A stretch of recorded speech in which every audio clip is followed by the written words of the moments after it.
Why do you continue to prosecute a war that the American people aren't behind? So the question I would ask to you and to others is, what is the cost of a nuclear-armed Iran? What is the cost to the American people if the world's most dangerous regime has a nuclear weapon?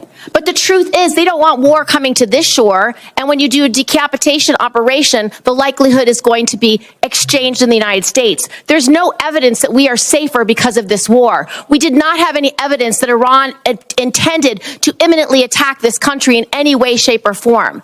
So I disagree with your assessment that we are under threat. Costs are now estimated at nearly $1 billion every single day. Americans, especially New Yorkers, are outraged. Gas prices are climbing, grocery bills keep getting higher, and families are feeling financially drained. Meanwhile, reports claim 22 schools were bombed, including a girls' school where hundreds were killed or injured. Senator Gillibrand pressed officials with hard questions.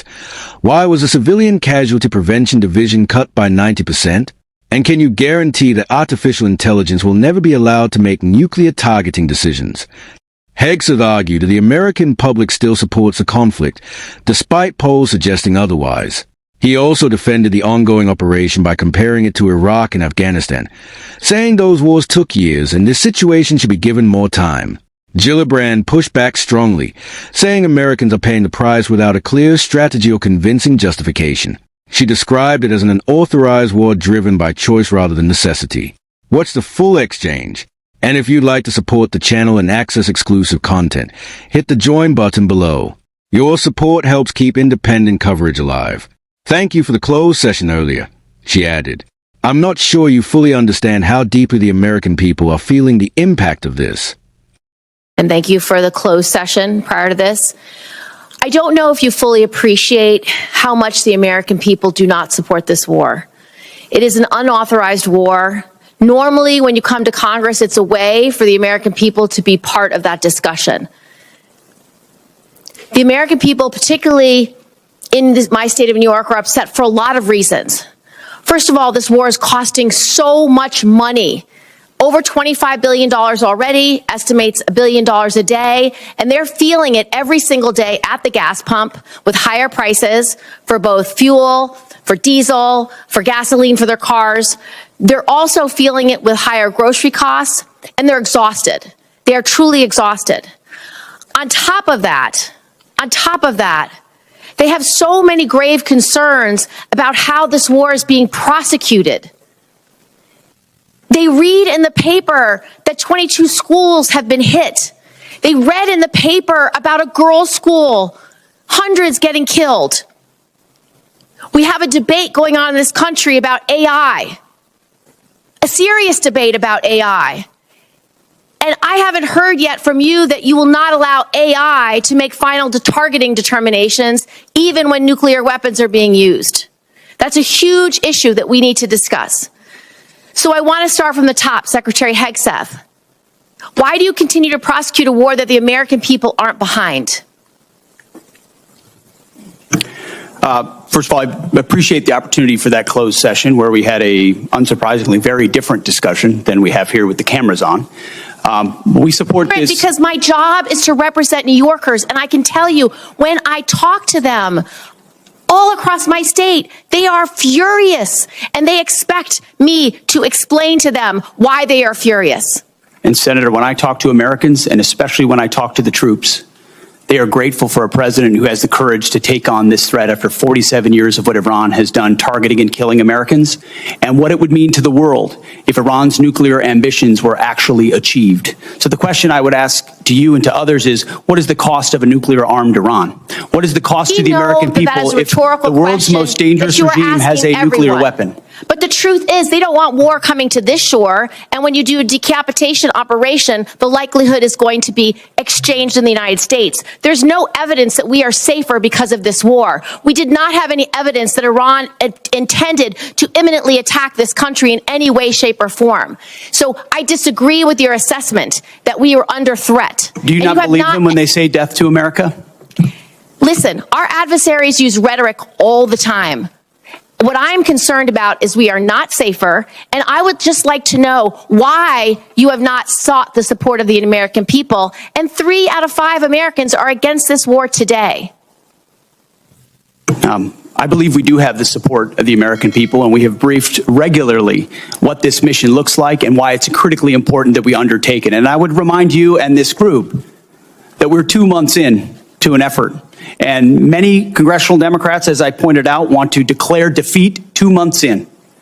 Iraq took how many years? Afghanistan took how many years? And they were nebulous missions that people went along with. This is different. This is a defined mission set that we have had great success in pursuing against a determined enemy who seeks nuclear weapons. And I'm proud of the opportunity to remind the American people, because they believe in it as well, that they can't have it. You don't care whether the American people support this war. The American people are quite smart. They understand and see through spin. They know that a regime that says death to America, that seeks nuclear weapons and the ability to deliver. Did they lie about the range of their missiles? How much more? Because I saw a 4,000 kilometer How much more will you missile ask the get American shot people at to pay for this war? Diego right Garcia. now, do you want it $1 billion a day? Do you want it $2 billion a day? You're asking for $200 billion more to fund this war and to make sure we have. We didn't ask for $200 billion. I don't know where you got that number from, Senator. I think you got it from the news, which you should be careful what you read in the news. Okay, Mr. Hegseth, here, Secretary Hegseth, here's a few more. Let's talk about how you're prosecuting the war.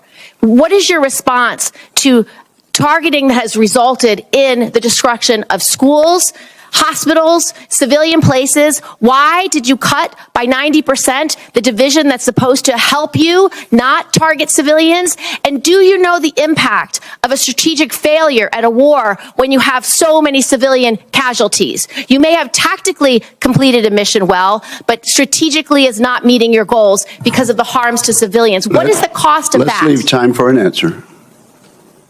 No military, no country works harder at every echelon to ensure they protect civilian lives than the United States military.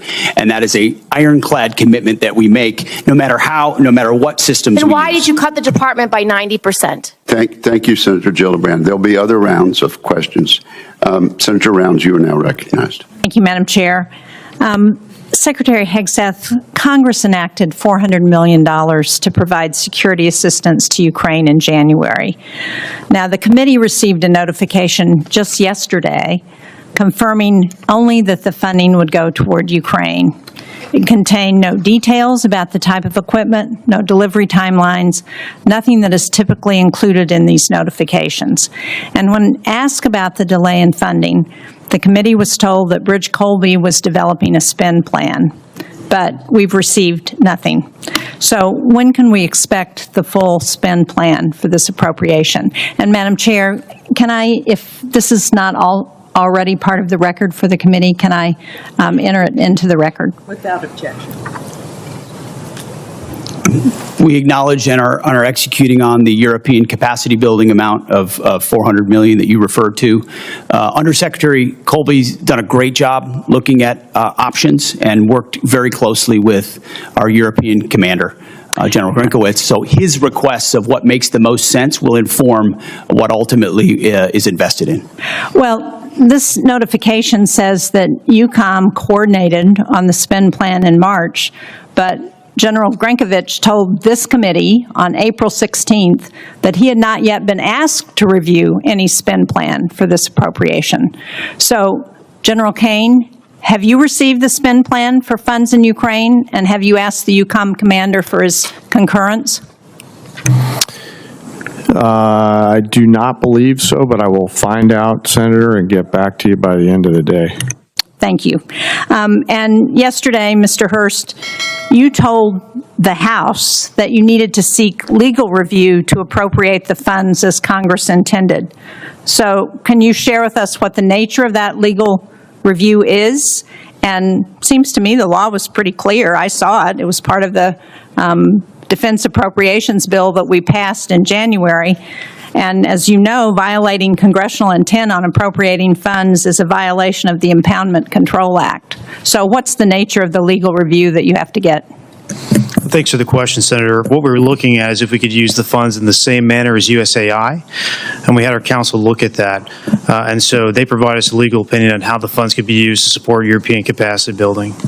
And can you share with this committee what that legal opinion is? Ma'am, I don't have a copy of that, but we can ask the OGC office if they can supply it to you. Madam Chair, can we ask that that legal opinion is shared with the committee? officially? Thank you. Also, I don't know who can answer this, but it says that consistent with the President's priority to shift the financial burden of Ukraine support to European partners, the United States will seek commensurate financial contributions via the Prioritized Ukraine Requirements List, or PEARL, from the European partners for this program. So what's the justification for using PEARL when there's $400 million in appropriated funds?